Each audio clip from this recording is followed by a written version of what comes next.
que ele faz quando Cristo morre na cruz, do seu lado aberto, jorra sangue e água. E São Bernardo de Claraval vai dizer que jorra sangue e água porque água jorra porque não tinha mais sangue. O sangue já tinha se esgotado. De um amor tão radical que foi. Então jorra água para mostrar que ele está completamente esvaziado de si e quer viver para o homem. E Cristo dá a fundação da igreja a ele. Do lado aberto de Adão, adormecido, surge Eva, a sua perfeita semelhança. E do lado aberto de Cristo na cruz, surge a sua perfeita semelhança, que é a igreja. Como falamos, né? As portas de Jesus misericordioso abrem como se fosse... o lado de Jesus misericordioso abre como se fosse uma porta.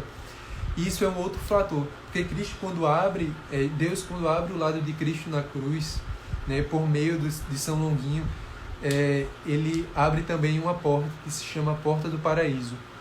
A alma esposa é a alma que está do lado de Cristo na cruz, no seu lado aberto, alimentado por aquilo e um desejo ardente de querer viver aquilo. Para que um dia aquela porta novamente se abra. A primeira que abriu foi o convite, o lado aberto de Cristo foi o convite, para que as almas ali se guardassem, para viver esse amor esponsal. E quando a alma chegar na plenitude do amor esponsal, na sua alma, na sua morte, se entregar a esse amor esponsal, Cristo vai novamente abrir uma nova porta, que é as portas do paraíso. Então, quando Adão olha para Eva, fala: eis a carne da minha carne, eis o sangue do meu sangue. E Cristo na cruz, quando olha para a igreja, fala: eis a carne da minha carne, eis o sangue do meu sangue. Eis as pessoas diletas que eu escolhi no meu coração, para que seguissem esse caminho que eu segui, para que assim se configurassem a mim, né? E isso é uma coisa muito interessante, porque Cristo, ele se coloca completamente nas vontades do Pai, antes de seu lado ser aberto, e fala, né? Ó Pai, em tuas mãos eu entrego o meu espírito. E isso é uma coisa muito interessante, porque quando Cristo se dá de inteiro ao Pai, o Pai quer se dar de inteiro ao Cristo. E o que ele faz? Ele vê a forma mais perfeita de se doar do Pai para o Filho, que é usufruindo da igreja, dos seus filhos, do amor dos seus filhos, que querem ser devotados a Ele, querem viver essa vida santa com Ele, querem viver o caminho esponsal. Tanto vocês viram durante a semana tantos áudios de almas esposas, de almas que ficaram apaixonadas com o sacrário, até almas que ficaram apaixonadas com o confessionário, de almas que ficaram apaixonadas por Jesus hóstia, até almas que ficaram apaixonadas por um câncer. Em todos os estágios dos estádios da vida do homem, em todos os estádios de vida que podem surgir na Terra, Cristo, Deus Pai, quis fazer peculiarmente cada um de nós uma escolha. E a escolha de escolher um objeto da nossa vida. E esse objeto da nossa vida, unida à cruz, fazer com que nós nos assemelhemos cada vez mais a Jesus esposo. Jesus esposo pregado na cruz, né? E aí entramos eu já vou passar a palavra pra Jennifer, tá pensando? Porque eu fico falando. E aí eu fico pensando, meu Deus, ela não tá falando nada. Tudo bem. Aí eu fico, o pessoal deve estar pensando que eu sou um possessivo. Ele é sanguíneo, é diferente. E aí a gente entende outra coisa muito interessante, né? Que é o convite de Cristo na cruz. Cristo seduz a alma prontamente como um matrimônio, né? O matrimônio, vamos entender basicamente o que é um matrimônio, para você que não entende, no âmbito normal. Um casal de namorados vai lá, um pede em casamento o outro, a mulher, se Deus quiser, aceita, e aí eles seguem uma fase até chegarem o verdadeiro casamento. E aí o que é o verdadeiro casamento? É quando eles se unem em uma só carne, e aí depois do casamento eles vão fazer o quê? Alegrar porque as almas estão unidas, eles vão celebrar suas núpcias na lua de mel e tal. E eu queria que vocês entendessem nesse âmbito mais real. Entendam o caminho da cruz, o caminho do Calvário, a subida ao Calvário, como a nave da igreja, né? E no fim da nave da igreja tem um homem pregado, que é o esposo, no âmbito normal, que ele está de terno preto, porque morreu para si, quer viver para sua esposa. E tem, no âmbito espiritual, tem a Cristo sofrendo na cruz, gritando, tenho sede. E a alma que ela quer corresponder à vontade de Deus, ela vai seguir piamente esse caminho, até chegar no máximo da sua alma, que é se unir ao seu esposo.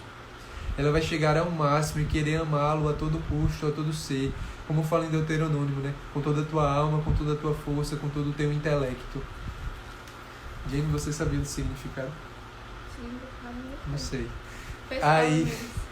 Aí, quando vamos entender esse âmbito, vemos esse esposo que espera e vemos a Cristo que espera. E São Bernardo de Claraval tem uma frase muito bonita. Quanto mais desfigurada a alma do esposo, a alma da esposa, mais amável aos olhos de Cristo ela será.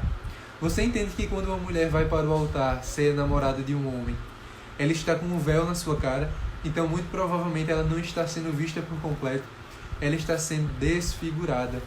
E uma alma, quando ela está indo para o caminho da cruz, como ela deve ser?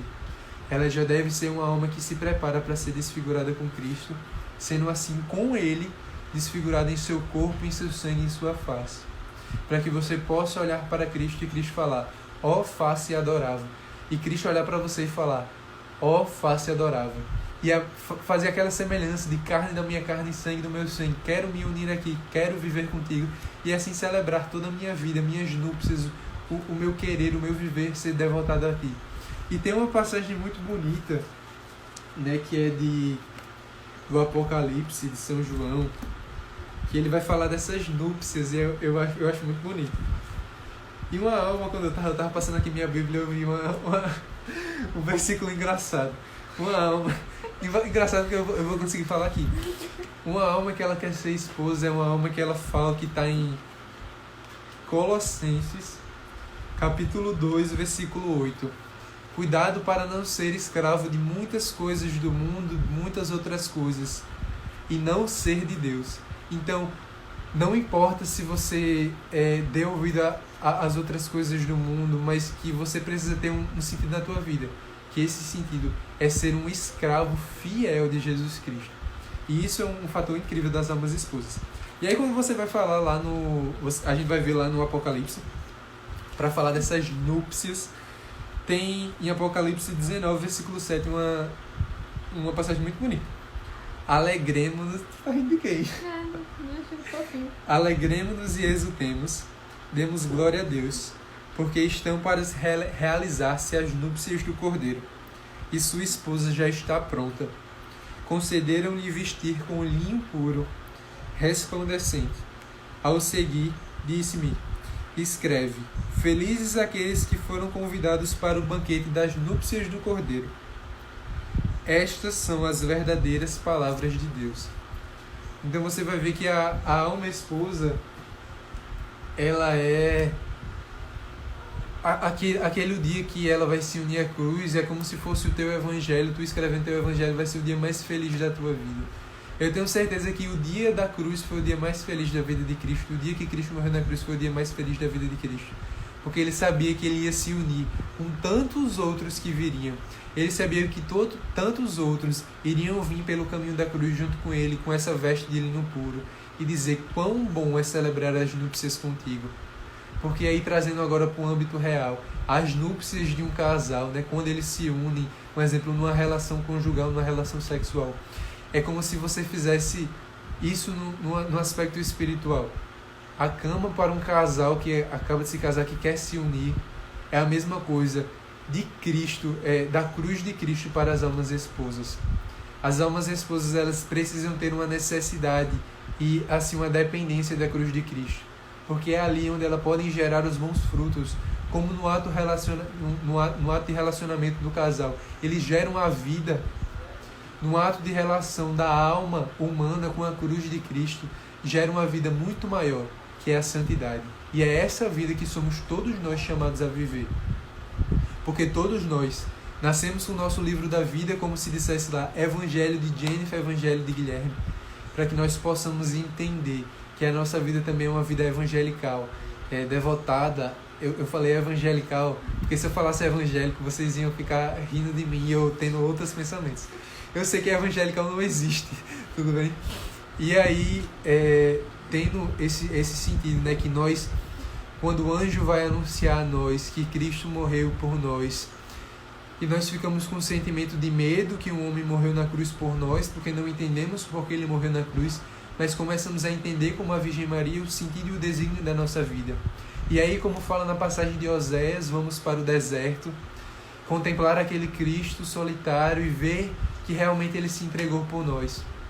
E aí quando olhamos aquele Cristo, queremos anunciar a todos os povos que Cristo morreu por eles também na cruz e que eles necessitam passar por esse caminho de purificação do Calvário para se tornar as almas esposas dele. E aí vamos pegar a vida pública de Cristo, que ele anuncia ao seu povo a salvação. E aí quando chega o momento mais oportuno da nossa vida, vamos nos assemelhar a Jesus esposo, colocamos as nossas vestes de linho puro, né? E vamos a caminho do Calvário fazer o que a nossa vida foi designada, né? Do nosso nascer ao nosso morrer. O nosso desígnio maior foi ser almas esposas de Cristo, assemelhar-se com Cristo, viver com Cristo para que assim ser santo. Isso é o lema de vida de Santo Inácio de Loyola. Eu vivo para entender a Deus, amar a Deus, contemplar a Deus e um dia se configurar com Ele no céu.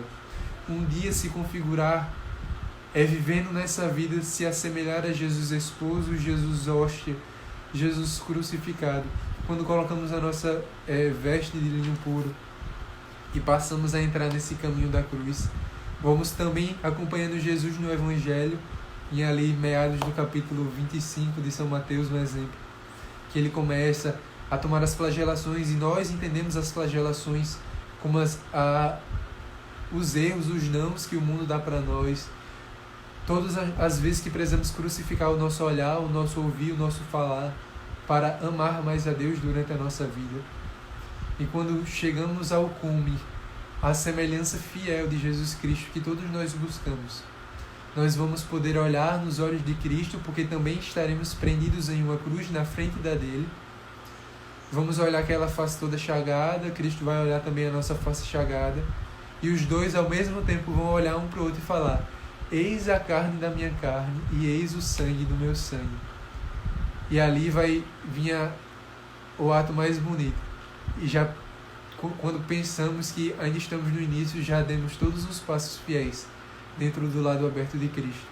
E aí Deus Pai abre para nós uma nova porta, que é a porta do céu. E lá vamos amar a Cristo, glorificá-lo perpetuamente por todo o resto da existência humana e divina, né? Por toda a eternidade vamos adorá-lo, amá-lo e glorificá-lo. Isso era basicamente o que eu tinha para falar para vocês. E eu queria esperando o meu momento. Terminar com uma mensagem que Jesus dá a um monge de adoração perpétua beneditino. Mostra o livro, é esse? É nesse livro, Ensino Ieso. Comprem esse livro para se vocês querem ter um ascender espiritual pela Divina Eucaristia, comprem esse livro. Eu tenho certeza que vocês nunca mais vão adorar Jesus no sacrário, vão reparar da mesma forma que vocês já repararam um dia. E eu queria deixar uma mensagem um pouco longa, então eu espero que vocês possam... Não, tu vai desconcentrar. É Gui falando. Não, eu aproximei porque minhas costas estão eu espero que vocês concentrem, para que vocês possam captar isso, tá? Novamente, é nesse livro aqui, Ensino Ieso, Da Eclésia. tem lá na editora Eclésia. Vocês comprem, é um livro muito bom. Ensino Ieso. No peito de Jesus em latim. No peito de Jesus em latim. Esse livro é basicamente Jesus falando ao monge de adoração perpétua, todas as mensagens que ele quer deixar para os sacerdotes. Para você que é seminarista, que é sacerdote, compre também, é muito bom. Mas para nós também é uma edificação muito grande. Ensino Ieso, quando o coração fala ao coração. O diário de um sacerdote em oração. E a Eclésia está em promoção, então vocês já aproveitam e vão lá fazendo propaganda. E aí, ele fala deixa eu ver. Em 8 de janeiro de 2010, Jesus vai falar isso para ele. Por isso, consente a minha amizade, e eu serei o esposo da tua alma. Assim tu serás meu, de modo que ultrapassa a noção puramente de união, até mesmo da união entre duas almas na mais pura caridade, que é essa união matrimonial. Jesus fala que a união dos esposos com ele ultrapassa isso. É muito maior a união de Jesus esposo com nós do que nós com as nossas esposas. Nós não, né? Seu Renato que está assistindo aqui, ó, com a esposa dele. Na sala do lado. Na sala aqui do lado. Renato é meu pai, gente. Eu